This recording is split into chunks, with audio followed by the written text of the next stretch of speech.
When silence happens on both sides, most people immediately turn it into a competition. They start asking themselves who's winning, who's more hurt, who's moving on faster. But silence is not a power game. Silence is a mirror, and what it's reflecting back to you is not her strength or her indifference. It's unresolved emotion on both sides of the connection. If she's also doing no contact, it doesn't automatically mean she's done with you. It means she's thinking, it means she's processing, and more importantly, it means she's choosing distance instead of chaos. That choice alone tells you something valuable. Emotions are still active, but neither side currently feels safe or clear enough to engage. The mistake most men make in this phase is assuming silence equals rejection.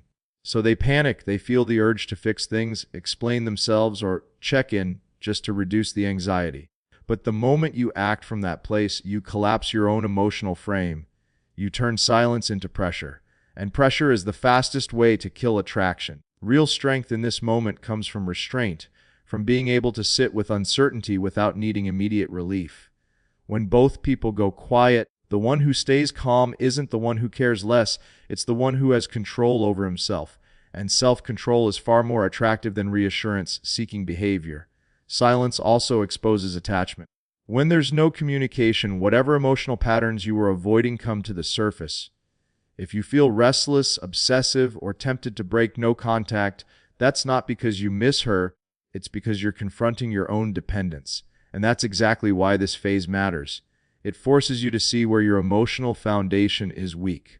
From her side, silence creates space for reflection. Without your presence constantly influencing her emotions, she's left alone with her memories of you. And here's the part most people don't understand. Memories soften over time. Conflict fades faster than emotional impact. If you are calm, grounded, and consistent in the relationship, those qualities begin to stand out in your absence. But if you break silence from anxiety, you interrupt that natural process. Silence, when handled correctly, resets the emotional dynamic. It removes arguments, explanations, and justifications from the equation. There's no defending yourself, no convincing, no chasing, just space. And space is where attraction either rebuilds or disappears completely. You don't control which outcome happens, but you do control whether you make it worse. This is why no contact isn't about strategy, it's about regulation. Your nervous system has to settle before anything healthy can happen again. If you can't be at peace without communication, then communication will only make things unstable. Silence becomes the training ground where you learn to stand on your own emotional feet again. When both of you are silent, the dynamic equalizes. There's no pursuer, no avoider, just two people facing themselves. And in that space, the person who grows instead of reacts becomes the one with quiet influence. Not because they're trying to control the outcome, but because they're no longer controlled by it. Eventually, silence will end one way or another. Either she reaches out or life moves forward separately. But the version of you that emerges from this period matters more than the outcome itself. If you use this time to stabilize your emotions, sharpen your routine, and detach from needing validation, you don't just become more attractive, you become more centered. And that's the shift that changes everything. When both people are in no contact, the real battle isn't about who texts first. It's about who maintains their internal frame. The moment you reach out from anxiety, fear, or the need for reassurance, you reveal everything without saying a single word. You communicate instability. And in relationships, instability erodes respect faster than mistakes ever will. Breaking no contact isn't automatically wrong. What makes it costly is why you do it. If the reason is to relieve emotional pressure, to stop overthinking, or to feel connected again, then you've already lost leverage before the conversation even begins. Not because she has power over you, but because your emotions are running the interaction instead of your self-control. Frame is the position you operate from internally. It's how you see yourself, how you regulate emotions, and how you respond when things feel uncertain. When your frame is weak, you chase clarity. You want explanations. You want to know where you stand. But when your frame is solid, you don't need immediate answers to stay composed. You can sit in the unknown without collapsing. This is where most men misread confidence. They think confidence is boldness or assertiveness. In reality, confidence is calm. It's the ability to delay gratification, to pause instead of react. When you hold silence without resentment or fear, you signal emotional maturity. And maturity creates safety, which is the foundation of attraction. The first person who breaks no contact from a needy place doesn't lose because they reached out. They lose because they surrendered their emotional center. The interaction instantly shifts into a dynamic where one person is seeking and the other is evaluating. That imbalance is felt immediately, even if it's never spoken. And here's the uncomfortable truth: she can feel your emotional state through your words. A simple, "Hey, how have you been?" carries a completely different energy depending on whether it comes from calm certainty or internal panic. The text itself doesn't matter. The state behind it does. And that state determines whether attraction grows or shuts down. No contact tests your ability to self-soothe. It exposes whether your sense of worth is internally generated or externally dependent. If silence makes you feel invisible, powerless, or rejected, then the issue isn't the relationship, it's attachment imbalance. And reaching out too early only reinforces that imbalance. Leverage in relationships isn't manipulation, it's emotional neutrality. When you're no longer trying to control the outcome, you paradoxically gain influence. Not because you're playing a game, but because you're no longer leaking neediness into your actions. Detachment creates clarity. Clarity creates presence. Presence creates attraction. This is also why watching her social media, analyzing her behavior, or timing your message is counterproductive. Those behaviors keep you psychologically tethered while pretending to be detached. True no contact is internal before it's external. If you're constantly checking for signs, you're already breaking frame. Holding silence doesn't mean suppressing emotion. It means processing it privately instead of outsourcing it to her. You can feel the loss, the confusion, the urge to reconnect, but you don't let those feelings dictate your behavior. Discipline here isn't coldness, it's self-respect. Eventually, contact will resume or it won't. But when it does, the man who maintained his frame speaks differently. He doesn't explain himself. He doesn't rush to rebuild. He doesn't ask for reassurance. He leads the interaction from steadiness, not urgency. And if the connection doesn't meet his standards, he's willing to walk away without drama. That's why the real win during no contact isn't her message, it's your composure. Most people believe distance alone creates attraction. They assume that if enough time passes, feelings will magically return.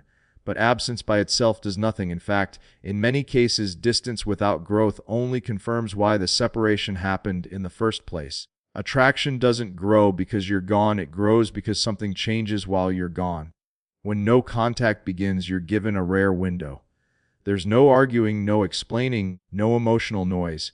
Just time, and time can either work for you or against you. If you spend that time replaying conversations, stalking social media, or waiting for a message, you're not becoming more attractive, you're reinforcing the same emotional patterns that led to the disconnect.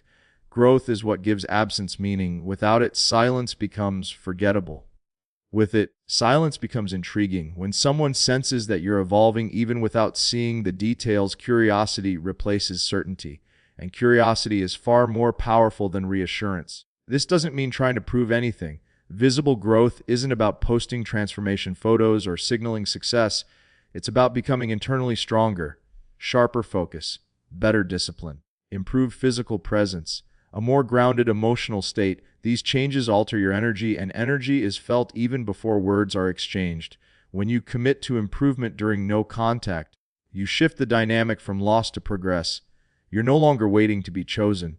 You're building a life that stands on its own. That shift alone changes how you show up in every interaction: calmer, slower, more intentional. Attraction responds to direction. If your life feels stagnant, even perfect communication won't create desire. But when your life is moving forward, people naturally want to be part of that momentum. This is why personal development isn't optional during distance. It's the entire point. Working on your body matters not because of aesthetics, but because discipline reshapes confidence. When you train consistently, keep promises to yourself, and push through discomfort, your posture changes, your tone changes, your presence becomes firmer. These are subconscious signals that register instantly when contact resumes. Your mindset matters just as much. No contact exposes mental loops, rumination, self-blame, fantasy. Growth means breaking those loops. It means redirecting attention toward purpose, skill building, and structure. When your days have direction, emotional volatility decreases. And emotional stability is one of the most attractive traits there is. The irony is that when you stop focusing on getting her back, you become more capable of keeping her. Because you're no longer asking the relationship to fill a void, you're inviting someone into a life that's already full. That's a completely different energy. Absence also amplifies contrast. If she reconnects and senses you're the same reactions, same uncertainty, same emotional need, attraction flatlines. But if she feels composure where there used to be tension, clarity where there was confusion, confidence where there was insecurity, the dynamic resets. Growth doesn't guarantee reunion, and that's important. No contact isn't a contract, it's an opportunity. The goal isn't to manufacture desire, it's to become the kind of man whose presence adds value, not pressure. And here's the deeper truth: even if she never returns, the version of you built during this period wins regardless, because you're no longer dependent on a single outcome. You're stronger, more centered, and more selective. That's when attraction becomes a byproduct, not the mission. When communication stops, the mind doesn't go quiet, it gets louder. And the more space there is, the more the imagination fills in the gaps. This is where curiosity is either triggered or destroyed. The difference comes down to one thing: how you handle yourself when you're not being seen. Most people think attraction fades in silence, but that's only true when silence is paired with desperation. When you disappear but still orbit, liking posts, watching stories, asking mutual friends questions, leaving digital footprints, you're not creating mystery. You're creating availability without presence, and that kills curiosity instantly. Curiosity grows when there's a clean break. When someone can't easily track your emotions, your intentions, or your next move. The human brain is wired to seek patterns, and when patterns disappear, attention increases. But this only works if you actually detach, not just physically, but psychologically. Indirect behaviors are where most men fail. They tell themselves they're staying in no contact, but their actions say otherwise. They accidentally, like an old photo. They view stories at the same time every day. They bring her up in conversations. These small leaks communicate one thing: you're still emotionally available and waiting. And once that signal is sent, curiosity collapses into certainty. Certainty is comfortable, but it's not attractive. When someone knows they still have access to you, even without effort, there's no incentive to reach out. Desire thrives on uncertainty, not chaos, but the unknown. And the unknown only exists when you remove yourself completely. Curiosity isn't created by playing games. It's created by self-respect. When you stop monitoring her behavior and redirect that attention inward, your energy changes. You're no longer broadcasting emotional hunger. You're grounded, and grounded energy is felt even from a distance. There's also a timing element most people misunderstand. Curiosity takes time to build. The urge to break silence often peaks right before curiosity would naturally surface. If you interrupt that process, you reset the clock. That's why patience isn't passive. It's strategic restraint guided by emotional maturity. When someone notices your absence and can't easily explain it, they start revisiting the connection. They wonder what you're doing, how you're feeling, whether you've moved on, and those questions carry emotional weight. But they only appear if you don't answer them prematurely. Another critical mistake is outsourcing curiosity to jealousy. Trying to provoke a reaction by posting flashy photos or signaling attention from others doesn't create genuine interest. It creates comparison and defensiveness. Real curiosity comes from authenticity, not performance. The most powerful form of intrigue is unpredictability paired with stability. You're not chaotic, you're not dramatic, you're simply not accessible. And that sends a message of quiet confidence. You have a life that doesn't pause when someone steps away. This doesn't mean you disappear to punish or manipulate. It means you step back because your time and energy are valuable. And when that belief is real, not forced, it naturally reflects in your behavior.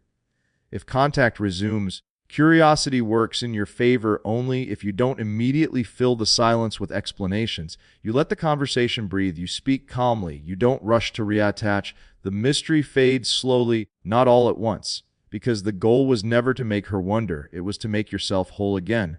And when curiosity meets self-respect, attraction follows. Most people enter no contact with a hidden agenda. They tell themselves it's about space or healing, but underneath, there's a countdown running in their head. They're waiting for a message, waiting for a sign, waiting for validation that they still matter. And the problem with that mindset is simply the moment your peace depends on her response, you've already lost control of yourself. No contact was never meant to be a trick to pull someone back in. It's a reset. a psychological and emotional recalibration that brings you back to center. When you treat it as a tactic, every day of silence feels heavy. When you treat it as a boundary, silence feels neutral, and neutrality is where power lives. Detachment doesn't mean you stop caring. It means you stop clinging. There's a difference. Caring comes from choice. Clinging comes from fear, and fear leaks into everything: your thoughts, your energy, your decisions. Detachment removes that fear by shifting your focus away from outcome dependency. The real work of no contact happens internally. It's the moment you stop asking, "What is she thinking?" and start asking, "Why does this still control me?" That question is uncomfortable, but it's necessary, because the truth is, if one person's absence destabilizes you, the relationship was holding up something fragile inside you. Detachment rebuilds emotional independence. It teaches you how to self-regulate instead of seeking regulation through someone else. When you can sit with discomfort without reaching for distraction or reassurance, your confidence deepens. Not surface-level confidence, but quiet, grounded self-trust. Ironically, the moment you stop needing her to return is the moment you're most capable of handling her return, because you're no longer trying to extract security from her presence. You're offering connection from a place of fullness. That shift changes how you listen, how you respond, and what you tolerate. This is also where standards reappear. When you're attached, you overlook misalignment, you rationalize disrespect. You accept uncertainty just to keep connection alive. Detachment clears the fog. You start to see the relationship as it was, not as you hoped it could be. And that clarity is empowering. No contact strips away fantasy. It removes the emotional cushioning and leaves you with reality. Either the connection was mutually fulfilling or it wasn't. Either there's effort on both sides or there isn't. Detachment allows you to accept those truths without resistance. Many men fear detachment because they think it means losing her forever. But attachment is what pushes people away, not detachment. When someone senses they are responsible for your emotional stability, pressure builds. When that pressure disappears, interaction becomes lighter, safer, and more authentic. Detachment also prepares you for either outcome. If she reaches out, you engage without urgency. You don't rush to define the relationship or replay the past. You move slowly, observing behavior instead of reacting to words. And if she doesn't return, you don't collapse because your identity is no longer tied to her choice. This is the moment no contact transforms from a waiting period into a turning point. You're no longer negotiating with silence. You're using it. You're reclaiming time, focus, and emotional authority. And once you reach this state, something important happens. You realize the goal was never her message. It was your freedom. When contact finally happens, that moment carries more weight than most people realize. Silence creates contrast, and contrast amplifies behavior. Whatever state you're in when communication resumes becomes immediately visible. This is why how you lead the interaction matters more than what you say. The tone, pacing, and emotional posture you bring into that first exchange sets the direction for everything that follows. Most men ruin this moment by unloading emotion. They explain how hard the silence was, how much they missed her, how confused they felt. They think honesty will rebuild connection, but what it actually does is reintroduce pressure.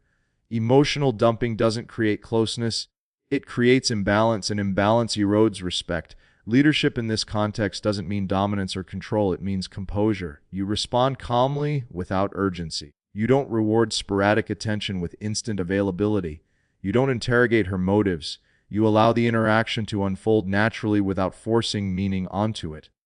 When she reaches out, she's testing emotional safety. Not consciously, but instinctively, she's sensing whether reconnecting will feel heavy or light, chaotic or stable. If your energy is grounded, she relaxes. If it's reactive, she pulls back. This is why your internal state matters more than the words exchanged. Clarity is another form of leadership. You don't dance around intentions, but you also don't overshare. You speak simply. You listen more than you talk. You observe patterns instead of chasing reassurance. And you let her actions reveal her level of interest over time.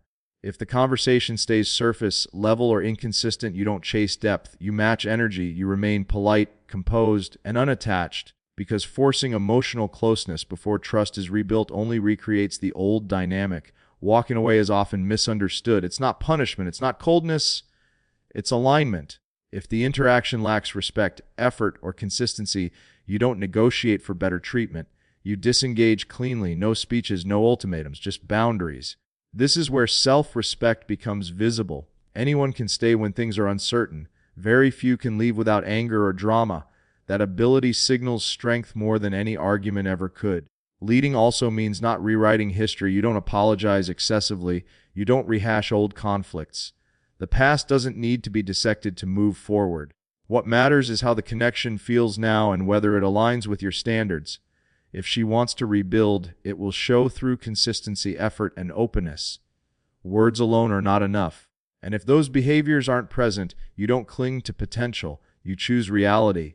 The purpose of no contact was never to earn a response, it was to restore your center. So when contact resumes, you protect that center. You don't give it away for comfort or familiarity. And here's the final shift: you stop measuring success by whether she stays. You measure it by whether you stay true to yourself. Motivational speech.